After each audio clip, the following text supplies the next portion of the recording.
how you feel about going outside. I think it's fair to say that the lockdown has affected us all in a very different way.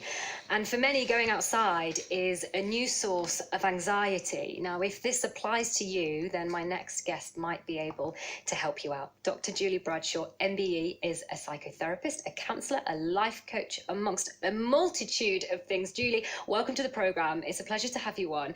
What can you tell me about agoraphobia? Yeah, as you've said about agoraphobia, the lockdown has increased people's anxiety.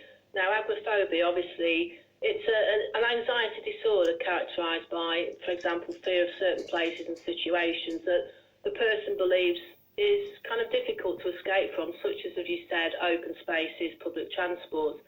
And in fact, I was just looking at figures last night on the counselling directory, and it was a phenomenal figure of keywords, anxiety and generalised anxiety disorder, just going under 28,000 hits.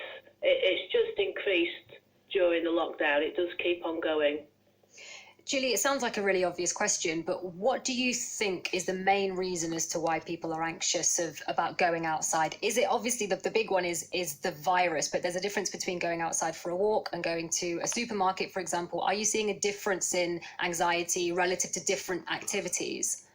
Yes, people present anxiety in different ways. They all have different symptoms. But like you said, there's obviously going outside into going for a walk, going for your daily walk, and then going to the supermarket. Now, obviously, when you go to the supermarket, there tends to be a lot of people in there, and in these days with the virus, obviously keeping away from people, keeping that safe distance is a concern for many of us. So the anxiety can increase because when they go into shops, there's more people, as opposed to actually when they're outdoors, when there are obviously less people, more space for them. Julie, the thing with anxiety, given the underlying feeling is fear, you'd be encouraged to sort of just feel the fear and do it anyway, to quote Susan Jeffers, just feel the fear and just go for it sort of thing. But in this situation, it's very unique because obviously we're being encouraged not to go outside and to limit the amount we're going outside. So what would be your advice to overcome something like agoraphobia in this current climate? In this climate, I've had lots of different clients presenting with different problems, one of which obviously is about going outside. And, a few people, what it is, it's a little bit, if you think about like addiction, that anxiety, that agoraphobia, it's like the crave and the urge, that the more you actually avoid it, you might reduce the anxiety, the agoraphobia. However, when you come to it next time, it increases. So I always say to clients, it's about doing a little bit at a time. Like you say, feel the fear and do it anyway, Susan Jeffries. Not as difficult maybe for myself and for you, but for other people out there, little things. I always say take baby steps, little steps. So, for example, if it's about fear of going out the front door, even just going to the gate can be anxiety producing. So I always encourage clients to feel safe, to go maybe to the gate, little steps, and then maybe take a short walk down the road and increasing their confidence and being able to get outside. Little steps I always encourage. Julie, I have a very close friend who has two daughters who have a condition which means that they are vulnerable. They're only little, and she's been anxious for a really long time about going out. And she did manage to go out at one point, but when she was out for a walk, because she hadn't seen anyone for so long, and it was such a big thing for her to do, when she crossed over with someone, she completely just sort of freaked out, essentially. That's the long and short of it. She just had to go home straight away because it completely threw her off. And this is the thing. I wonder what your advice would be to somebody that goes out and it's not necessarily the most comfortable experience, and then the danger of them then deciding to stay in again and not do it again. Does that make sense? It takes a lot and it can be very emotionally challenging to do that. What would be your advice when it comes to being resilient to this challenge? Yes, like you say, I'd always encourage them to go out, obviously, with somebody, to have that support system. And like you say, that person sounds like they've not had the most pleasant experience.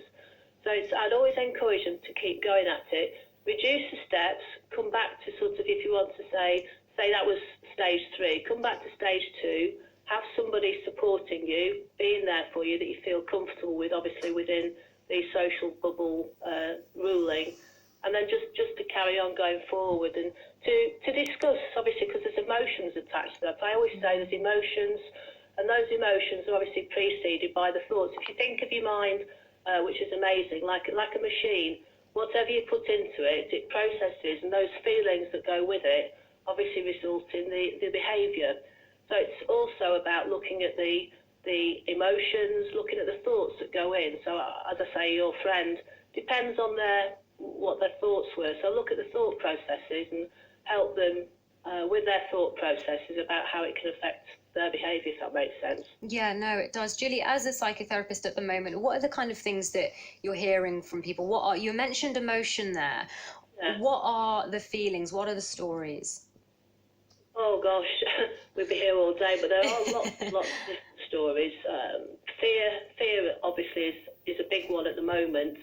Obviously the fear base. I mean, we're all built to have a certain element of fear. So for example, I mean, if a bear came in here now, it's a flight or fight, I'd be tended to go.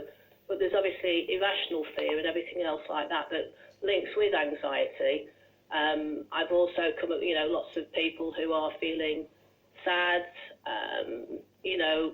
frustrated, because the lockdown's obviously gone on and on and on. And I found that, especially like in younger people who are so used to, because I was talking to a friend the other day, when I was younger, I was used to doing things on my own, being with people, but doing things on my own.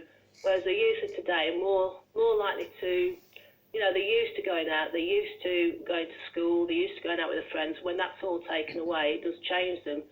So I have dealt with a lot of anxiety and a lot of frustration during this lockdown.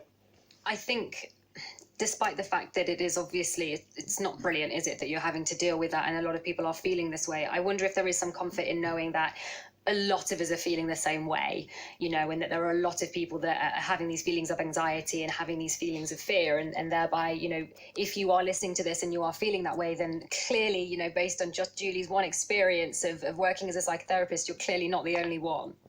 That's right. I mean, we all have our fears, and I always say to people, I had a client a few weeks ago ask, do I deal with stuff like this? And I said, well, it's obviously very, very common, especially during the lockdown.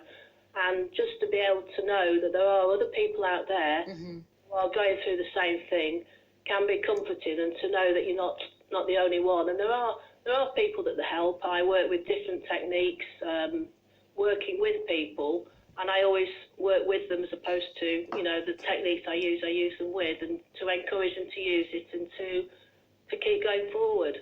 Julie, thank you. It sounds like the takeaway advice is take it one step at a time, baby steps to overcome the fear. Yes, smashing. Thank you, Julie. Dr. Julie Bradshaw MBE, psychotherapist, counsellor and life coach there. If you are feeling anxious about going outside, which is completely understandable, speaking about agoraphobia, then there's some advice from Dr. Julie. Stop the clocks, it's amazing. You should see the way